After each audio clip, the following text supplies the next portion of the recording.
إن الحمد لله نحمده ونستعينه ونستغفر به ونتوكل عليه ونعوذ بالله من شرور أنفسنا ومن سيئات أعمالنا من يهده الله فلا مضل له ومن يضلل فلا هادي له ونشهد أن لا إله إلا الله ونشهد أن سيدنا وسندنا مولانا محمدا عبده ورسوله أما بعد সম্মানিত সঞ্চালক সত্য শিক্ষকবৃন্দ এবং আমার প্রিয় সহপাঠীরা আসসালামু আলাইকুম ওয়া রাহমাতুল্লাহি ওয়া বারাকাতুহু। আজকে আমি আপনাদের সামনে মানব সভ্যতা বিষয়ে কিছু কথা বলবো। মানব সভ্যতা বলতে বোঝায় সব মানুষের মর্যাদা ও অধিকারের দিক থেকে সমান। মানুষ ধনী হোক কিংবা গরিব হোক, কালো হোক কিংবা সাদা হোক, গোত্রে হোক ভিন্ন ভিন্ন, কিন্তু মানবিক মর্যাদায় সবাই সমান। সমাজের শান্তি ও সৌহার্দ্য বজায় রাখতে মানব সভ্যতা খুবই গুরুত্বপূর্ণ।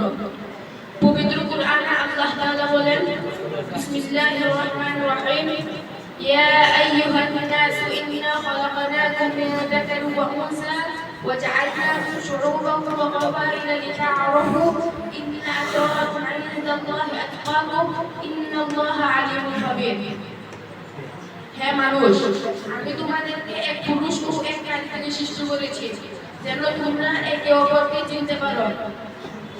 নিশ্চয়ই আল্লাহর কাছে সে সবচেয়ে সম্মানিত, যে সবচেয়ে বেশি পরহেজগারী।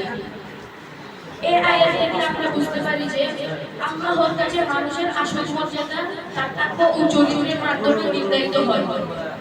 হাদিসে মানব সমাজের শিক্ষা বিষয়ে মহানবী সাল্লাল্লাহু আলাইহি ওয়াসাল্লাম বলেন, لا فضل لعربي على عجمي ولا لعجمي على عربي إلا بالتقوى।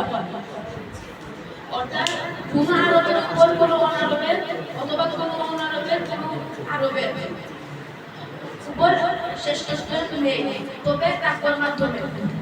এই হাদিস আমাদের শেখায় যে জাতি বা বংশ নয়, মানুষের ভালো কাজ ও চরিত্রে তাকে সম্মানিত করে। তাই আমাদের উচিত বড়দেরকে সম্মান করা, ছোটদেরকে স্নেহ করা, কাউকে ছোট না ভাবা এবং বেঁধে বেঁধে ভুলে একসাথে চলা। তাহলে আমরা একটি সুন্দর ও শান্তিপূর্ণ সমাজ করতে পারব। পরিশেষে আমি বলতে চাই, মানব সভ্যতা মানবতার মূল শিক্ষা। আসুন আমরা সবাই মিলে এই শিক্ষা নিজেদের জীবনে ও সমাজে বাস্তবায়ন করি। শেষে আমি কিছু বলতে চাই, যদি কিছু দেওয়া যাওয়ার মতো কিছু নেই, আজকে শুধু ভালোবাসা দিয়ে গেলাম। তাই ধন্যবাদ সবাইকে। আসসালামু আলাইকুম।